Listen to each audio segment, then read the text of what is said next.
Assalomu alaykum akalar, ukalar, xudo xolasa Qarshilarda changan tayyor holatda akamizning xohishlariga binoan tashqarisi tentli, orqasi ikki yonga ochiladigan darvozali qilib berganmiz va ichki tomoni havosi mo'tadil bo'lishligi uchun jabrali forchkalardan qo'yib ketilgan. Buni balandliklari pol qismidan tom qismigacha 1.95 bo'ladi.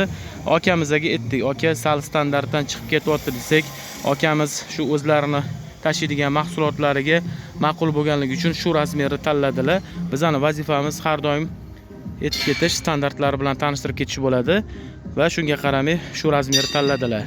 Ko'rib turganingizdek, orqa tomonlariga bamferlar bilan birgalikda qilib berganmiz va kechqurun yurganda gabaritlarini ko'rsatishlik uchun atirjatirni nakala qo'yib ketilgan va ikki chekkasiga mana e'tibor bersanglar, sim tashab ketganmiz, gabarit chiroqlarini o'rnatib oladilar. Furnituraga e'tibor qilib qo'yasizlar. Furniturasi haqiqiy rossiyskisi mana shu bo'ladi.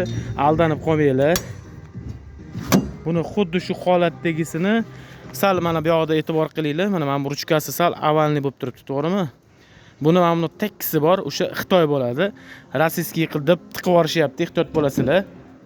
Ichki tomondan ochganimizda sizlarni bitta qanaqadir uydek bo'lib xona kutib oladi.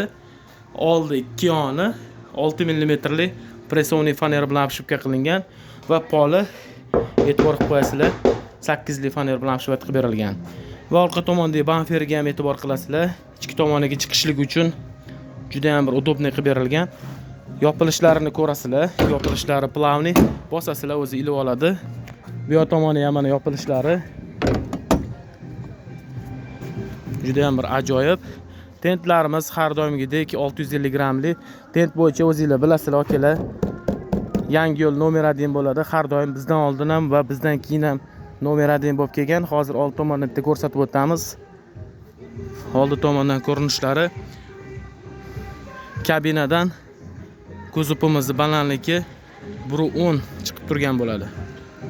Bu yoq tomondan ko'rinishlari, tentlarimiz choklariga e'tibor qilib qo'yasizlar.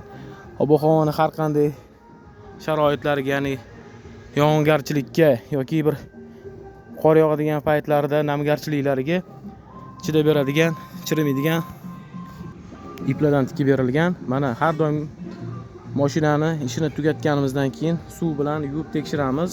Ishimiz qanchalik sifatliligini o'zimiz tekshirish maqsadida. Va eng e'tibor qiladigani, ko'rib turganingizdek, avval bizda, keyin boshqalarda yangi yo'l tent yashiklarimiz. Bu yashiklarimiz mualliflik huquqi himoyasi ostida. Ichki tomoniga bitta e'tibor qilib qo'yasizlar. Polni germechniy qilingan, suv kirmaydi. Mana bunga e'tibor qiladigan bo'lsanglar, bu yuvganimizda ochiq holatda turganda, shuning uchun kirgan. Yopilishlari juda ham bir ajoyib, quplab qo'ysanglar xavfsiz holatda bo'ladi. Mashina uchun qanaqadir kerakli bo'lgan yuklarni solib qo'ysanglar, kulchlarni solib qo'ysanglar bo'ladi. Akalar, kimga shunaqa xizmatlar kerak bo'ladigan bo'lsa, ekraningizda telefon raqamimizni qoldiramiz. Bizning manzilimiz Toshkent viloyati Yangiyo'l shahrida joylashgan. Kimga qiziq bo'lsa, aloqaga chiqinglar. Ushbu videoni ustaxona qidirib yurgan akalarimizga jo'natib qo'yamiz. Tanlovda adashmanglar. Kanalimiz rivoji uchun like bosib, obuna bo'lmaganlar obuna bo'lishini so'rab qolamiz. Sog' bo'linglar, salomat bo'linglar.